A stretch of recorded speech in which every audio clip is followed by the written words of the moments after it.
디모데전서 강의 6번째인데요. 하나님을 경외하는 사람은 이렇게 기도한다입니다. 어느 성도님이 금요 기도회에서 뜨겁게 기도하셨습니다. 주여 우리 가정을 화평을 주세요. 우리 가정에 평안함을 주세요. 주여 나를 주님의 거룩한 사람 삼아 주세요. 하고 간절히 눈물을 흘리며 기도하셨습니다. 예배가 끝나고 주차장에서 차를 빼다가 살짝 접촉사고가 났어요. 그 순간 창문을 내리고서는 마구 말하는데 여기서 차마 담을 수가 없는 그런 말을 했지요. 실제 이야기는 아닙니다. 한 번쯤 생각해 보자고 드린 이야기입니다. 우리의 기도하는 입술과 살아가는 입술이 다를 수가 있지요. 그죠? 기도 자리에서의 입술과 우리의 일상에서의 이 말이 다를 수가 있다는 겁니다. 그처럼 우리의 기도하는 손과 또 살아가는 손이 다를 수가 있습니다. 그래서 오늘 말씀이 우리에게 필요합니다. 지난주 우리는 왜 모든 사람을 위해 기도해야 하는가를 살펴보았습니다.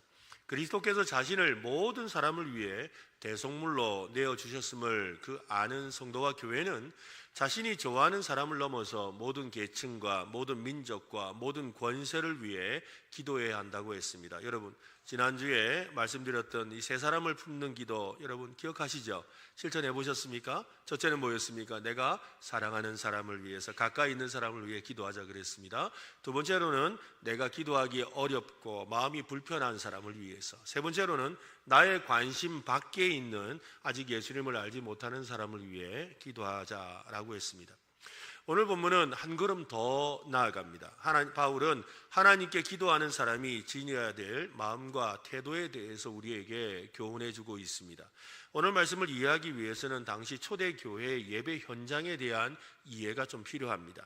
당시 예배는 우리처럼 이렇게 주보에 순서가 적혀 있는 그런 이 스타일의 그런 이 정형화된 예배가 아니었습니다. 성도들은 성령님께서 주신 은사를 따라서 자유롭게 예배를 드렸습니다. 고린도전서 14장을 보면 어떤 사람은 예배 중에 이런 찬송을 불러야 되겠다 생각하고 찬송을 부르기도 하고, 또 어떤 사람은 말씀을 가르치기도 했습니다. 어떤 사람은 계시와 방언과 통역으로 참여하기도 했습니다. 자유로운 분위기 속에서 성령님의 인도를 따라 예배가 진행되었던 겁니다. 바울은 모든 것을 교회의 덕을 세우기 위해 품위 있게 또 질서 있게 하라고 그렇게 권면을 한 적이 있습니다.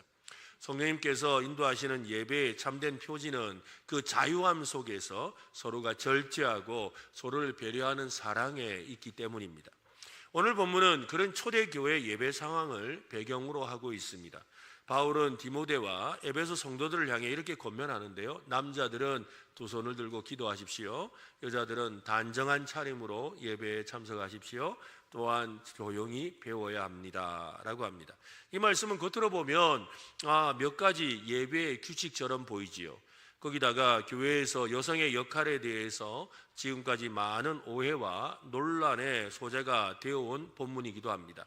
그러나 바울의 깊은 의도를 우리가 알게 된다면 이 경건한 성도의 기도와 예배와 또 일상 삶에 대한 교훈을 우리가 발견하게 될 거라고 믿습니다. 농부의 손에는 흙을 만진 흔적과 굳은 살이 배어 있잖아요. 그래서 이렇게 손을 만져보면, 우리 여기도 농사 짓는 분들이 계시는데 만져보면 아유 주중에 고생 많이 하셨구나 라는 게 느껴집니다. 또 오랫동안 음식을 준비한 어머니의 손에는 칼에 베이고 뜨거운 것에 데인 그런 이 상처가 남아 있습니다. 기계를 다루는 사람의 손에는 아무리 씻어도 손톱 밑에 이렇게 기계때가 남아있기도 하지, 기름때가 남아있기도 하지요. 사람의 손은 그 사람의 삶을 보여줍니다. 우리는 손으로 기도하고 또 손으로 섬기고 손으로 사람을 안아주기도 하면서 손으로 쓰러진 사람을 이렇게 세워주기도 하죠. 그런데 같은 손이 전혀 다른 일을 하기도 합니다. 이 손으로 주먹을 이렇게 쥐고, 그죠? 또 사람을 향해서 막 손가락질도 하고, 또 악한 사람을, 그죠? 또 약한 사람을 막 밀쳐내기도 하고, 이렇게 손이 사용되기도 하는 것입니다. 예배 시간에 하나님께 두 손을 들지만 가정에서는 가족에게 차가운 손이 될 수도 있습니다. 교회에서 축복을 너는 물된 동산 같겠고 하고 이렇게 막 축복을 구하는 손이지만 직장에서는 사람을 찍어 누르는 그런 손이 되기도 하지요. 하나님께 기도하던 그 손으로 휴대전화를 붙들고 다른 사람을 비난하는 글을 이렇게 막 열심히 쓰기도 하잖아요. 바울은 8절에서 기도하는 손과 살아가는 손은 하나가 되어야 된다라고 말을 합니다. 8절 말씀 같이 한번 읽어보겠습니다. 그러므로 각 처에서 남자들이 분노와 다툼이 없이 거룩한 손을 들어 기도하기를 원하노라. 그러므로라고 시작합니다. 1절에서 7절까지 말했던 모든 사람을 위해 기도해야 되는 성도는 그러므로 어떤 모습으로 기도해야 되겠느냐라고 교훈을 하는 것입니다. 원하노라라는 말은 그냥 단순히 그렇게 되었으면 좋겠습니다라는 수준의 말이 아닙니다. 사도적인 권위를 가진 목회적인 권면이라는 거예요. 그대로 하라라는 그런 말이죠. 각처에서라는 말은 복음으로 세워진 모든 지역 교회의 공적인 예배에서 모든 교회에서 이 원리를 지켜야 한다라는 말입니다. 에베소에서도 고린도에서도 그리고 오늘 우리 교회에서도 그래야 합니다. 문화가 달라져도 시대가 변해도 하나님께 나아가는 사람에게 요구되는 거룩함은 변하지 않습니다. 본문에서 바울은 예배에서 기도를 인도하든 기도를 하든 대표 기도를 하는 남자들에게 특별히 나타나기 쉬운 죄를 하나 지적하고 있습니다. 그것은 분노와 다툼이라는 것입니다. 바울은 남자들이 분노와 다툼이 없이 거룩한 손을 들어 기도하기를 원한다라고 했습니다. 하나님께 손을 들어 그 손으로 기도하면서 그 손으로 또한 형제를 향한 분노를 함께 질 수는 없죠. 당시에 유대인들, 지금도 이스라엘에 가면 유대인들은 이 통곡의 벽 앞에서 기도할 때 이렇게 두 손을 들고 기도합니다. 우리는 두 손 모으고 기도하는데 이분들은 이 두 손을 들고 기도하거든요. 그래서 두 손을 이렇게 들어서 펴서 이렇게 기도를 하는데 이 펴서 기도하다가 이게 이렇게 죽으려고 이렇게 됐다는 거예요.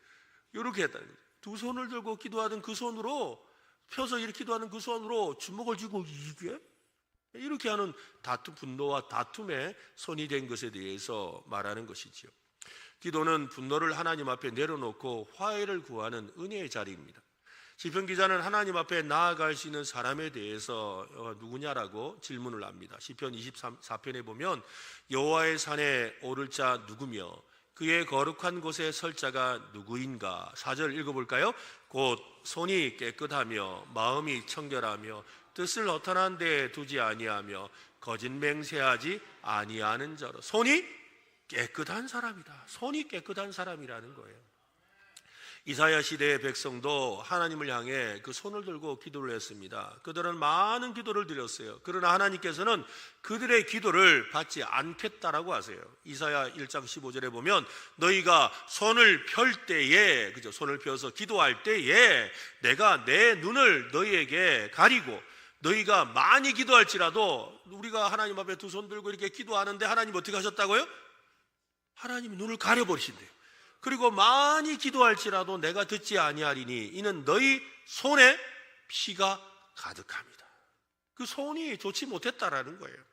이스라엘은 성전에도 두 손 들고 기도했습니다. 절기를 지키고 제사를 드렸습니다. 그런데 그 손으로 가난한 사람을 억압하고 괴롭혔다는 것이지요.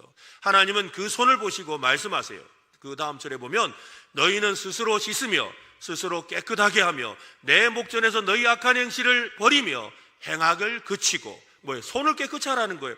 선행을 배우며 정의를 구하며 학대받는 자를 도와주며 고아를 위하여 신원하며 과부를 위하여 변호하라 하셨느니라. 하나님께서 요구하시는 것은 기도를 중단하라는 것이 아닙니다. 죄를 회개하고 기도하라는 것이죠. 하나님께 들었던 그 손으로 학대받는 사람, 괴로운 사람, 고난받는 사람을 도와주는 손이 되라고 하는 것입니다. 하나님의 정의를 구했던 손으로 정의를 먼저 실행하는 손이 되라는 것입니다. 기도와 삶을 분리하지 말라는 것입니다. 해볼까요? 기도와 삶은 분리되면 안 됩니다. 네, 여러분, 손은 문고리와 같은 거예요. 우리 문고리 이렇게 잡자, 문고리, 그죠? 문고리는 안과 밖을 연결합니다. 손도 그렇습니다. 내 마음속에 있는 것이 손을 통해 밖으로 나타납니다. 마음에 사랑이 있으면 그죠? 손이 따뜻한 손이 되는 거예요. 마음에 긍휼함이 있으면 넘어진 사람을 일으켜 세우는 손이 됩니다. 마음에 감사함이 있으면 자기 것을 나눠주는 손이 되죠. 그런데 마음에 분노가 있으면 그 손은 밀치는 손이 되고 말아요. 마음에 교만함이 있으면 지적질하는 손이 되는 거예요. 마음에 욕심이 있으면 어떻게 돼요? 움켜쥐는 손이 되는 거예요. 우리의 손이 깨끗해서 하나님께 나아가는 것이 아닙니다. 우리의 손에는 죄와 상처와 이기심이 가득 지금도 묻어 있어요. 우리 손이 누구와 깨끗하다고 함부로 말할 수 있는 사람이 있겠습니까? 예수님께서 십자가에서 자신의 손에 못을 박으심으로 우리의 손을 깨끗하게 해 주셨습니다. 그 못 박히신 손 때문에 지금 우리는 하나님께 우리가 두 손 들고 나아갈 수 있게 된 거예요. 그리스도의 손에서 흘러내린 피로 우리의 손을 용서해 주셨기 때문에 그 은혜를 의지하여 우리가 거룩한 손 들고 찬양하고 하나님께 기도하는 거지요. 주먹을 쥐었던 손을 펴고 정죄하던 그 손가락을 거두고 하나님을 찬양하고 하나님을, 사람을 섬기는 손으로 우리는 살아가야 하는 줄로 믿으시기를 바랍니다. 여러분, 혹시 가정에서 가장 가까운 사람을 함부로 대하면서 교회에서는 뜨겁게 기도하고 있지는 않습니까? 다른 성도를 미워하고 험담하면서 공적인 기도를, 내가 대표 기도를 하고 있지는 않습니까? 불의한 이익을 붙들고 약한 사람을 이용하며 먹으면서 하나님의 복을 구하고 있지는 않습니까? 어떤 이 전통 이 예배에는 예배당에 들어가기 전에 입구에 손을 씻는 이런 이 장소가 있습니다. 이 손을 이 예배 드리기 전에, 하나님께 예배하기 전에 자신이 세례받은 사람임을 기억하고 마음을 정결하게 한다는 의미로 손을 씻는 곳이 있는 거예요. 중요한 것은 여러분, 손을 씻는 의식 자체가 아닙니다. 하나님 앞에 나아가는 사람이 자기의 삶을 먼저 돌아보아야 하는 것이지요. 우리도 예배당에 들어오기 전에, 기도하기 전에 먼저 손부터 씻었으면 좋겠어요. 여러분, 손 씻는다는 게 뭘까요? 여러분, 교회 오시기 전에, 예배당 들어오기 전에 화장실 다 갔다 오세요. 가서 손 좀 씻고 오세요. 그런데 여러분, 이 손만 씻을 것이 아니라 손을 씻으면 뭐 하라는 거예요? 내 마음에, 한 주간의 내 삶에 내 이 손으로 행했던 그 잘못된 것들을 회개할 수 있기를 바랍니다. 그죠? 그냥 물로 손을 씻는 것이 중요한 것이 아니라 내 이 손으로 행했던 나의 삶을 하나님 앞에 용서를 구하는 거예요. 그런 다음에 이 손으로 하나님을 예배해야 되는 것이지요. 우리의 손으로 행한 일들을 회개하고 깨끗한 손으로 하나님 앞에 나와야 합니다. 그 깨끗한 손으로 세상에서 거룩하신 하나님의 손이 되고 십자가에서 피 흘린 예수님의 손으로 살아야 하는 것입니다. 분노와 다툼의 주먹이 아니라 십자가 위에서 못 박히시면서도 용서의 길을 내셨던 그 예수님의 손으로 살아야 하는 것입니다. 예수님은 우리를 위해 손을 펴셨습니다. 이제 우리도 이 다툼과 분노의 주먹을 펴야 돼요. 남을 향해 손가락질 하던 그 손을 펴야 돼요. 누군가의 것을 가지려고 움켜쥐었던 손을 펴서 먼저 하나님 앞에 올려드리고, 또한 사람들을 향하여 손을 내미는 그런 믿음의 삶, 그 믿음의 삶이 있는 여러분의 두 손으로 하나님을 향해 기도하고 찬양하고 예배할 수 있기를 간절히 바랍니다. 사람은 중요한 자리에 갈 때 단장을 하지요. 예쁘게 또 멋있게 입으려고 합니다. 여러분, 결혼식에 가는데 잠옷이나 이 운동복 입고 가는 사람 없잖아요. 그죠? 결혼식, 내가 결혼식의 주인공도 아닌데 그래도 갈 때 좋은 옷 입고, 또 양복도, 남자들은 양복도 차려 입고, 여자분들도 평소에 안 입던 좋은 양장옷 입고 또 화장도 하시고 그러고 간단 말이지요. 면접을 보러 가면서 방금 잠에서 깬 모습으로 가는 사람도 없습니다. 옷을 고르고 머리를 정리하고 거울을 보고 단장하죠. 그러고도 또 나오다가도 다시 한 번 더 이렇게 한번 몸 돌려보면서 괜찮나 하고 보고 나오는 게 우리의 모습이지요. 우리 시대만큼 자기 단장에 많은 돈을 사용하는 시대가 있었을까요? 사람들은 가장 잘 나온 사진을 고르고 보정해서 필터를 입혀서 이렇게 카카오톡이나 이런 것에 프로필 사진 푸사로 올리잖아요. 어느 사회학자는 오늘의 SNS를 가리켜서 모두가 자기 인생의 홍보 담당자가 된 시대다라고 했습니다. 흥미로운 것은 그렇게 정성껏 꾸민 이미지를 올리고 나서 느끼는 우리의 마음이죠. 우리의 감정이에요. 여러분, 우리의 마음에 어떤 마음이 들죠? 야, 잘 올렸다 생각이 들어요. 올리고 나서 무슨 마음이 들죠? 불안해요. 왜? 사람들이 좋아요를 안 눌러주고서 좋아요를 좀 눌러줘야 좋은데 왜 이래 안 눌러지지? 사람들이 안 눌러줄까 생각을 하다가, 그러다가 남 많이 눌러진 거 보면서 마음에 상실하고 또 실망하기도 하지요. 여러분, 사람의 이 시선이라는 이 거울은 아무리 들여다보아도 너는 충분하다라고 말해주지 않습니다. 바울은 이제 남자들에게서 여자들에게로 시선을 옮겨놓고 있습니다. 주제가 바뀐 건 아닙니다. 여전히 공예배와 경건에 대해 말하고 있습니다. 하나님을 경외하는 사람이 어떤 모습으로 하나님 앞에 나아가야 하는지를 여자의 관점에서 말합니다. 그렇다고 해서 이 말씀이 꼭 여자만을 위한 말씀으로만 한정해서도 안 됩니다. 9절 말씀 같이 읽어보겠습니다. 또 이와 같이 여자들도 단정하게 옷을 입으며 소박함과 정절로서 자기를 단정하고 따은 머리와 진주나 값진 옷으로 하지 말고, 또 이와 같이라는 말로 시작하죠. 남자들이 분노와 다툼으로 예배를 훼손할 수 있었다면 여자들은 외적인 과시와 사치와 사회적인 경쟁으로 니보다 내가 더 잘 살아, 내가 니보다 더 좋아, 이런 걸 경쟁으로 기도하는 삶과 예배를 흐트러뜨릴 수가 있다는 겁니다. 당시 에베소에서 값비싼 머리 장식과 금과 진주와 화려한 의복은 부와 지위를 드러내는 수단이었지요.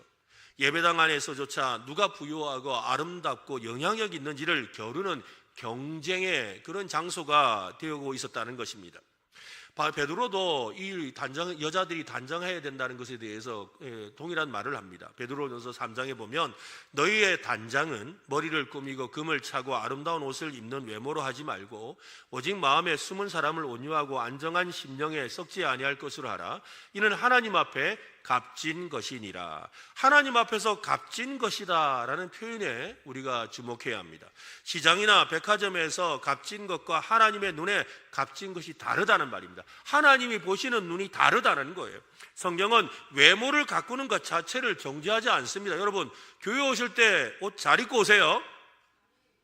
잘 입고 오시기 바랍니다. 슬리퍼 끌고 이러면 안 돼요, 여러분. 그죠? 평소에 이 주일날 입을 옷 딱 준비했다가 입으세요.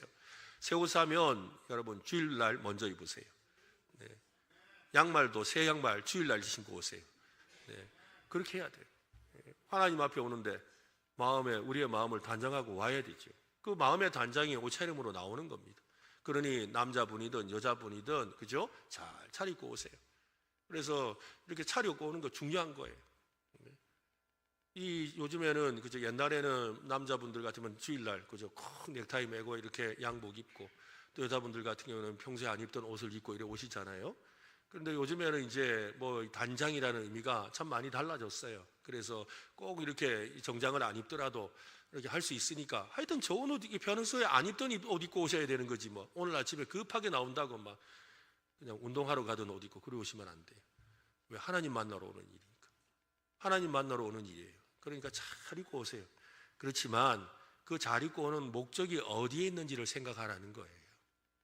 잘 입고 오는 이유가 하나님께 보이려는 건지 사람한테 보이려고 하는 건지를 생각해 보라는 거예요. 내가 이 잘 입은 옷으로 내가 사람들한테 이렇게 좀 어깨에 힘 좀 주려고 하는 건지, 아니면 내가 이 잘 입고 와서 하나님 내가 이런 마음으로 정성껏 준비하고 왔습니다라는 그런 마음인지 이걸 점검하라는 것이지요. 그래서 하나님 앞에 값진 것이라는 말이 바로 그 뜻이라는 거예요. 단정하게라는 말은 외모보다 공동체 안에서 존경받을 만한 절제된 태도를 취하라는 거예요. 그러니까 단정하다는 말은 단순하게 여자들만의 문제가 아니에요. 디모데전서 오늘 본문 뒤쪽에 있는 3장에 가면 감독의 자격에 대해서도 똑같이 단정하게라는 말을 써요. 그러니까 단정함은 여성에게만 요구되는 외모 규정이 아닙니다. 모든 성도에게 필요한 경건의 성품과 태도를 말합니다. 바울의 관심은 옷의 모양을 규제하는 것이 아니라 하나님께 예배하는 사람이 무엇으로 자신의 가치를 드러내려고 하는지를 묻고 있는 거죠. 이 말씀을 여성에게만 해당하는 것은 아닙니다. 남자도 자신을 치장하지요. 요즘에는 남자들도 얼굴에 화장도 하시더라고요. 그죠? 머리에도 이렇게 파마도 하시고 또 다양한 거 하시잖아요. 그러니 이 단순하게 여자만을 위한 내용은 아니에요. 금과 진주 대신에 남자들은 다른 것에 좀 치장하잖아요. 직책과 학벌과 연봉과 자동차 같은 거. 목회자라면 저와 같은 목회자는 그죠, 설교나 아니면 교회나 또 사역의 어떤 성과로 자신을 단장하려고 하는 거예요. 여성의 외적 치장은 비판하면서 남성의 그 권력 과시와 성공의 과시는 묵인한다면 본문이 말하는 그 중심을 놓치는 것이라는 말입니다. 바울은 소박함과 정절로 자기를 단정하라라고 합니다. 이 소박함은 하나님과 공동체를 의식하며 부끄러움을 알고 절제하는 모습을 말하는 겁니다. 정절 또한 절제를 말하는데 건전한 판단과 자기 통제를 하라는 말인 거예요.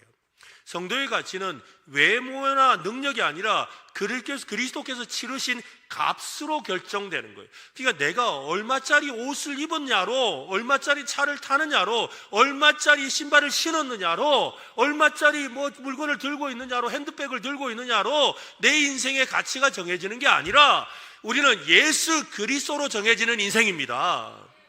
네, 바로 그 이야기를 하는 거예요. 그래서 고린도전서 6장에 보면 너희 몸은 너희가 하나님께로부터 받은 바 너희 가운데 계신 성령의 전인 줄을 알지 못하느냐? 너희는 너희 자신의 것이 아니라. 20절 같이 읽어볼까요?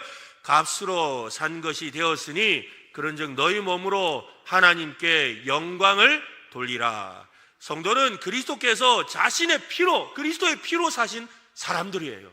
아멘? 나는 그리스도 값이란 말이에요. 그리스도의 피로 나를 사셨다라는 거예요.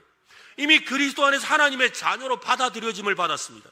그렇다면 하나님을 경외하는 사람은 어떻게 자신을 단정해야 될까요? 바울은 말합니다. 오직 선행으로 하기를 원하노라. 하나님을 경외한다고 고백하는 사람의 참된 장식은 금과 진주가 아니라 선한 일에 있다라는 거예요. 그러니까 결국 남자들과 같은 의미죠. 남자들도 그 손으로 선을 행해야 되듯이 오늘 여자들도 치장하는 것보다 더 중요한 것은 선을 행하는 거라는 거예요. 그래서 10절 말씀을 이렇게 말을 해요. 같이 읽어봅시다. 오직 선행으로 하기를 원하노라. 이것이 하나님을 경외한다 하는 자들에게 마땅한 것이니라. 물론 선행은 구원을 얻기 위한 공로가 아닙니다. 여러분, 우리가 선행을 많이 했다고 여러분 은혜로 우리가 구원받는 거 아니에요. 구원은 은혜로 받습니다. 믿음으로 받습니다.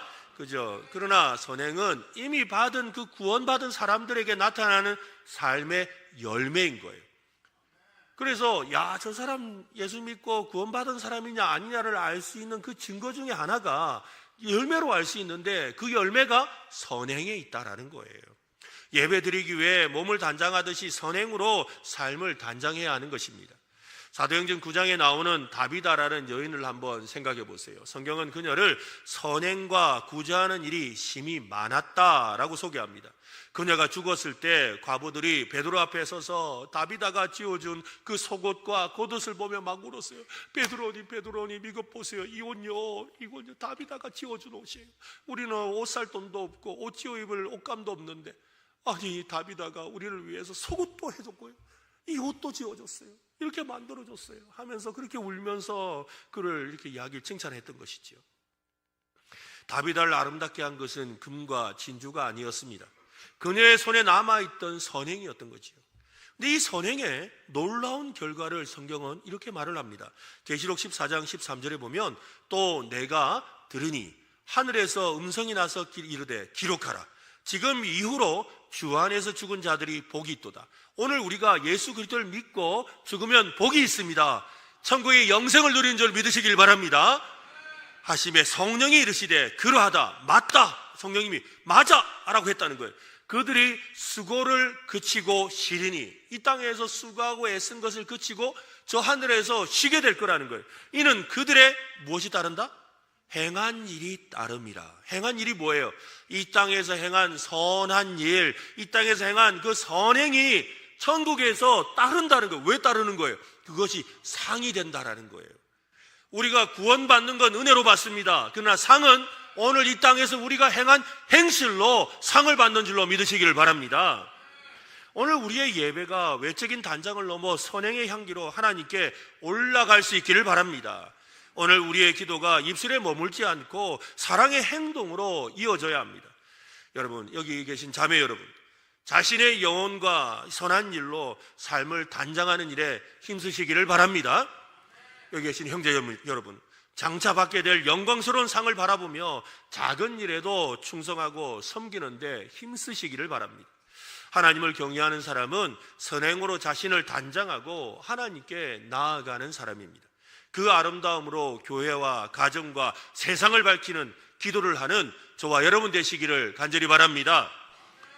기도하는 사람은 하나님께 말하는 사람이기 전에 먼저 하나님의 말씀을 듣는 사람이 되어야 합니다. 실제로 여러분, 우리가 이렇게 기도회 때도 기도를 하다 보면 우리가 말씀을 듣고 기도하면 평소보다 더 깊고 더 간절하게 기도할 때가 참 많지요. 사실 그냥 무작정 말씀 없이 기도하는 일은 참 위험한 기도이기도 합니다. 왜 그렇습니까? 여러분, 세상에 우리 저기 밖에 나가도 절에 가도 그죠? 말씀 없이 그들도 이것 주세요 저것 주세요 기도해요. 또 저기 팔공산 갓바위 가서도 그죠? 비나이다 비나이다 하면서 그러면서 말씀 없이 기도해요. 또 저기 가서 용왕님한테도 말씀 없이 기도를 해요. 그러나 우리는 하나님의 말씀을 의지하여 기도하는 거예요. 그래서 하나님의 말씀을 배워야 되는, 그러니까 기도하기 전에 먼저 말씀을 배워야 하는 것이지요. 어느 저널리스트의 말이 제 마음에 남아 있습니다. 사람들은 이해하기 위해 듣지 않는다, 반박하기 위해 듣는다. 그러니까 상대방의 이야기를 듣는 이유가 그 사람의 말을 맞습니다, 감동하려고 듣는 게 아니라 내가 저 말은 받아쳐야지, 내가 저 말은 내가 반격해야지, 그런 마음으로 듣고 있다는 거죠. 세 줄 요약을 읽고 전문가가 된 듯 논평을 하고 책 한 권 읽지 않고 확신에 찬 결론을 내리죠. 배움이 없는 열심은 잘못된 확신으로 변하기가 쉽습니다. 성경 말씀을 정확히 알지 못한 채 감정과 경험만 따르면 그럴듯한 다른 목소리에 쉽게 미혹됩니다.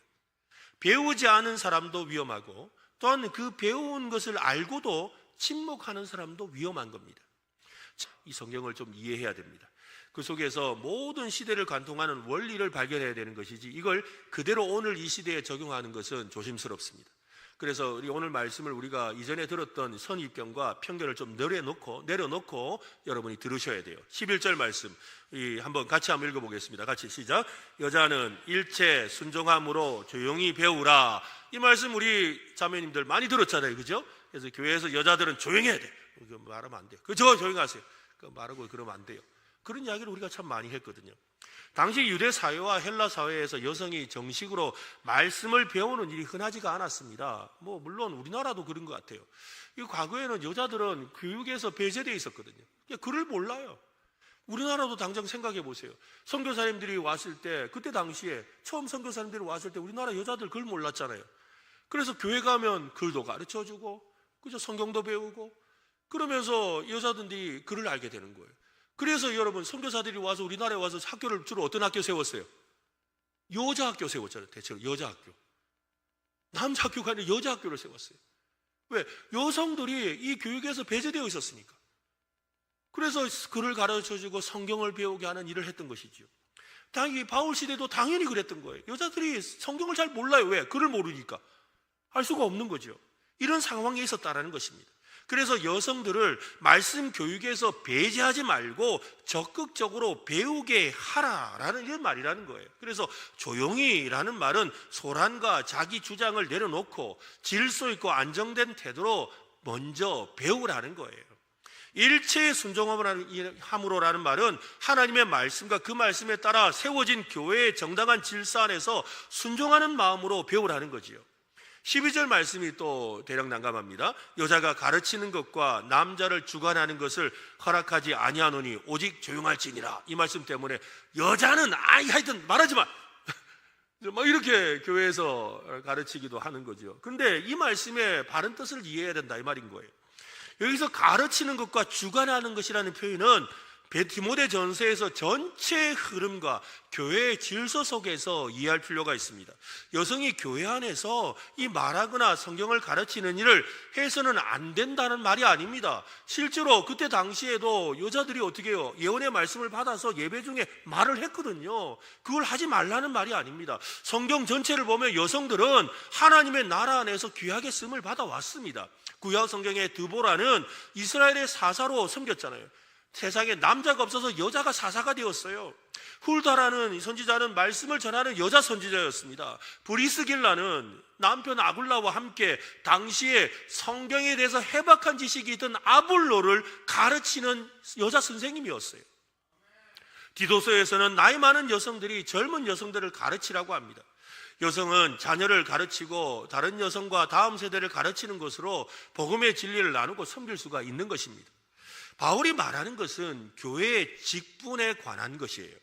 교회의 직분은 사람의 인기나 능력 있는 사람이 맡는 그런 자리가 아닙니다. 우리가 이렇게 공동의회를 통해서 많이 표받은 사람이 직분자가 되니까 인기를 얻는 데 목적을 두지만, 여러분, 이 모든 일에 하나님이 함께 하시는 줄로 여러분 믿으시길 바랍니다. 하나님이 세우시는 거예요. 하나님이 여러분의 각자의 심령에 역사하셔서 사람을 세우는 것이지, 내가 인기를 많이 얻는다고 내가 여기서 봉사하고 저기서 봉사하면 사람들에게 뭐 밥 사주고 한다고 되는 게 아니다, 이 말인 거예요. 그렇다면 세상과 다를 게 없지요. 그러나 하나님께서 이 자리를 맡기시고 책임져 주시는 거예요. 하나님께서 정해주신 질서에 따라 우리는 책임을 맡는 것이 바로 직분자인 거예요. 그러니까 직분자는 권세가 아니라 책임을 맡는 사람이에요. 하나님의 말씀을 공식적이고 지속적으로 권위 있게 가르치고 공동체를 감독하고 다스리는 책임이 직분자에게 있는 거지요. 그래서 여러분, 우리 장로님들, 다른 우리 안수 집사님, 우리 또 권사님들 임직할 때는 그냥 이렇게 교회에서 투표해서 이렇게 나오면, 선출되면 그분이 나중에 임직하면 되지만, 장로님들은 여러분 이 선출돼도 어떻게 해야 돼요? 장로 고시를 쳐요. 공부하고 배워야 된다는 거예요. 최소 6개월 동안 공부하고 가르치는 거예요. 최근에 우리 노회에서는 청지기 훈련을 통해서 우리 교회들에 있는 우리 집사님, 권사님들, 또 우리 장로님들 다 이렇게 공부하는 이 모임을 지금 하고 있거든요. 이렇게 배워야 된다는 거죠. 이 배운 것을 가지고 그걸 책임지는 사람이 바로 직분자라는 거예요. 바울은 그 근거를 창세기에 있는 말씀으로 권면합니다. 여러분, 디모데 오늘 본문 13, 14절 한번 읽어봅시다. 이는 아담이 먼저 지음을 받고 하와가 그 후며 아담이 속은 것이 아니고 여자가 속아 죄에 빠졌습니다. 그래, 이 말이잖아. 그래, 여자는 하면 안 돼. 여자가 잘 빠지잖아. 여자가 잘 속잖아. 그래, 여자 때문에 지금 온 세상에 죄가 들어왔잖아. 응? 여러분, 그렇게 말하는 건 성경을 제대로 해석한 게 아닌 거예요. 하와가 속아서 죄에 빠졌다는 말은 여성은 남성보다 본질적으로 잘 속는다는 식으로 우리 어떤 분들이 확대 해석해서 이렇게 설교하기도 하지요. 아닙니다, 여러분. 여자만 속습니까? 남자도 속습니다. 속는 건 남자나 여자나 똑같아요. 사실 더 따지고 보면 여자보다 남자가 더해요. 여자들은 대체로 속아도 10원짜리, 100원짜리, 1000원짜리 속는데, 남자들은 속으면 주로 어때요? 1000만 원, 2000만 원, 1억 이래 속잖아. 더 큰 거 속아요. 그러니까 사실은 다 속는다 이 말인 거예요. 누가 더 속고 안 속고의 문제가 아니라 다 속는다는 거예요. 하와는 하나님의 말씀을 전혀 몰랐던 사람은 아니었어요. 그녀는 하나님의 명령을 알고 있었습니다. 문제는 그 말씀을 정확하게 붙들지 못했다는 거죠. 그래서 어떻게 해요? 죽을까 하노라. 죽는다 했는데 뭘 했다고요? 죽을까 하노라 이랬다는 거예요. 그러니까 이걸 통해서 뱀이 아니야 하고 이렇게 이야기를 하니까 그 말을 쏙 받아들인 거예요. 뱀이 그럴듯한 말이 하나님의 명확한 말씀을 밀어낸 거지요. 근데 여러분, 중요한 사실이 있는데요. 하와가 유혹에 넘어가던 그 결정적인 순간에 아담은 어디 있었지요? 아담은 어디 있었습니까? 어디 밖에 가서 일하고 있었습니까? 낮잠 자고 있었습니까? 성경은 여자가 그 남편에게도 주매 그도 먹은지라 라고 말하지요. 아담은 그 자리에 있었다는 거예요. 근데 그는 침묵했어요. 말씀을 맡은 자로서 안 돼, 그건 하나님 말씀하신 거야. 무슨 소리, 안 돼! 라고 가르치고 경계해야 될 책임을 다하지 않았다는 거지요. 하와는 말씀을 바르게 붙들지 못해서 속고 말았습니다. 근데 아담은 말씀을 알고도 책임 있게 지키고 보호하지 않았던 거예요. 그래서 여러분, 우리가 흔히들 그러잖아요. 인류의 모든 죄가 누구로부터 시작됐다 하죠? 인류의 모든 죄가 누구로부터 시작됐다고 그래요? 하와요? 아담이라잖아요. 누가 먼저 죄 지었어요?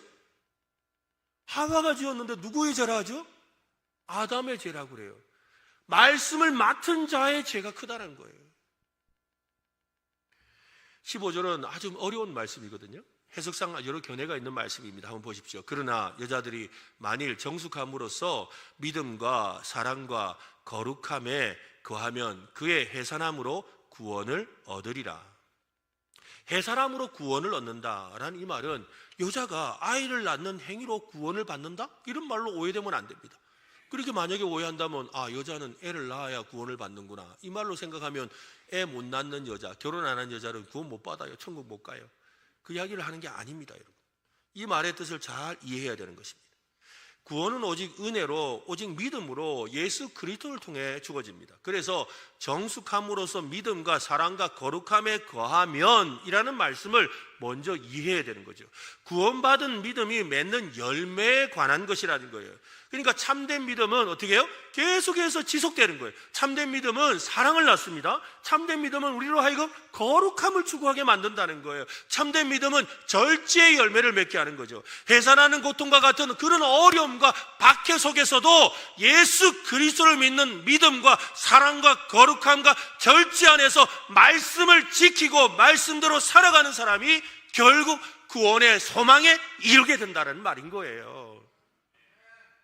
그러니까 하나님의 말씀을 배우고 또 그 말씀을 어떻게 하라는 거예요? 그 말씀을 지키고 그 말씀을 붙드는 책임을 갖고 살아야 된다는 거예요. 이것은 단순히 여자만의 문제가 아니라는 거예요. 남자든 여자든 모두가 다 그런 삶을 살아야 한다는 것이지요. 여러분, 우리는 지금 교회에서 직분을 맡은 분들 한번 생각해 보세요.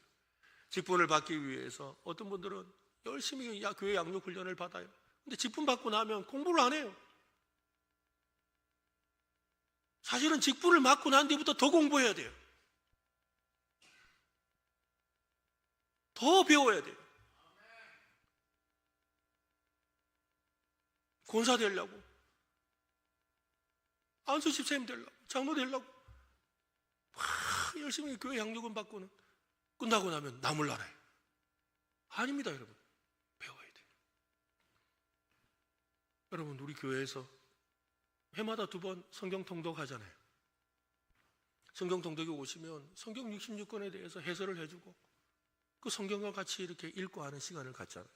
이번 여름에도 8월 말에 우리가 지금 요한서신, 요한 1, 2, 3서, 유다서, 요한계시록 말씀을 이번에는 읽는 것도 하지만 강의를 더 많이 해서 성경을 좀 배우려고 하거든요. 또 교회 하는 여러 1과정, 2과정, 3과정, 4과정, 그 양육과정, 또 5과정은 성경 66권을 배우는 그런 과정이에요. 우리가 하나님의 말씀을 배워야 돼요. 하와는 하나님의 말씀을 제대로 배우지 못해서 문제였다면 아담은 뭐예요? 그 말씀에 더 깊은 확신 속에 있지 못한 것이 문제였던 거예요. 우리가 제대로 기도하려면 배워야 돼요. 배워서 기도해야 돼요. 모든 사람을 위해 기도하고 하나님을 참되게 예배하기 위해서는 먼저 배우고 믿음 안에 거해야 합니다. 이를 위해 모든 성도가 말씀을 깊이 배우는 그런 공동체가 되어야 되는 것이지요. 교회는 여성 성도들에게 봉사의 책임만 맡길 것이 아니라 성경과 교리를 깊이 배울 수 있는 기회를 제공해야 됩니다. 우리 교회가 그러고 있는 거예요. 배우라는 명령은 모든 성도의 것입니다. 남자라고 해서 자동으로 말씀인 게 아닌 거 아니잖아요. 그죠? 남자라고 해서 말씀을 합니까? 직분을 받았다고 해서 배움이 끝난 것도 아닙니다. 가르치는 사람일수록 먼저 배우고 말씀 아래 자신을 복종하는 시켜야 되는 거지요. 또는 말씀을 아는 사람은 거짓 교훈으로부터 교훈을 지키는 파수꾼의 자리에 서야 합니다. 성숙한 성도는 연약한 성도를 말씀으로 붙드는 자리에 서야 되는 것이지요. 가만히 생각해보면 교회가 참 재밌어요. 교회 우리 성도님들 보면 대체로 이제 남자분들은 이 야생의 기질이 있기 때문에 이렇게 앉아서 이렇게 공부하는 게 잘 안 돼요. 그래서 얼른 가서 막 봉사를 하고 싶고 뭔가 일을 하고 싶어요. 근데 여자분들은 이렇게 앉아 있는 게 좋죠. 그래서 이렇게 앉아서 말씀 듣고 아멘, 아멘 하고 열심히 배워요. 근데 이렇게 시기가 이제 50 중반 넘어가고 60 이제 이렇게 넘어가면, 그죠? 이 남자들은 여성 호르몬이 나오기 시작하고 또 여자들은 남성 호르몬이 나오기 시작해요. 그래서 교회는 보면 항상 50 후반, 60 초반에 계시는 분들이, 우리 권사님들이 열심히 남자들처럼 막 무거운 거 들고 막 일을 해요. 근데 이제 그때쯤 되면 이제 남자분들이 이제 여성 호르몬이 나오니까 이제 앉아서 책을 보고 싶어요. 공부하고 싶어져요. 근데 중요한 건 눈이 침침해 안 보여. 네? 힘든 거예요. 그러니까 여러분 젊어서 배우시기 바랍니다. 젊어서 제대로 배우면 얼마나 주님 영광을 위해 섬기겠습니까? 네? 젊어서 우리가 조금만 더 배우면 얼마나 주님을 위해서 더 놀라운 일을 할 수 있겠습니까? 몇 년 전에 한 오케스트라 지휘자의 인터뷰를 읽은 적이 있습니다. 기자가 물었습니다. 지휘자님, 단원을 뽑을 때 무엇을 가장 중요하게 보십니까? 라고 물었어요. 지휘자의 대답이 좀 뜻밖이었습니다. 혼자 연주를 하게 하지 않고 다른 사람과 함께 연주하도록 해봅니다. 그래요. 물론 이제 먼저는 실력이 있는지 기본 실력이 있는지 혼자 이렇게 해보고 나서는 반드시 협연을 시킨다는 거예요. 기량은 혼자일 때 드러나지만 그 사람이 어떤 연주자인지는 함께일 때 드러나기 때문입니다. 자기 소리만 내려는 사람은 아무리 뛰어나도 오케스트라를 무너뜨릴 수밖에 없지요. 반대로 다른 사람의 소리를 듣고 절제하고 전체의 화음을 세우는 사람이 진짜 연주자인 거지요. 하나님은 우리의 기도를 그냥 독주로 듣는 게 아니에요. 그냥 혼자 막 하나님 앞에 막 부르짖는 기도로만 듣는 게 아니에요. 하나님은 우리의 손의 기도를 들으세요. 우리의 마음의 기도를 들으세요. 우리의 삶의 기도를 들으세요. 이 마음과 삶과 손과 우리의 입술의 기도가 하나가 되어 화음을 이룰 때 하나님이 그 기도에 역사하시는 줄로 믿으시기를 바랍니다. 하나님께 손을 들면서 사람에게 주먹을 질 수는 없는 거예요. 외면을 단장하면서 내면의 삶은 방치해둬서는 안 되는 거죠. 말씀을 들으면서 배우지 않을 수 없고 이 말씀을 알면서 책임을 져버린다면 어떻게 되겠어요? 하나님을 경외하는 사람은 거룩한 손을 들고 기도하고 그 손으로 자신을 단장하고 이웃을 섬기는 사람인 줄로 믿습니다. 말씀 앞에 조용히 배우고 믿음에 거하고 또한 하나님을 경외함으로 진정으로 두 손 들고 기도하는 오늘 저와 여러분 되시기를 예수님의 이름으로 축원합니다.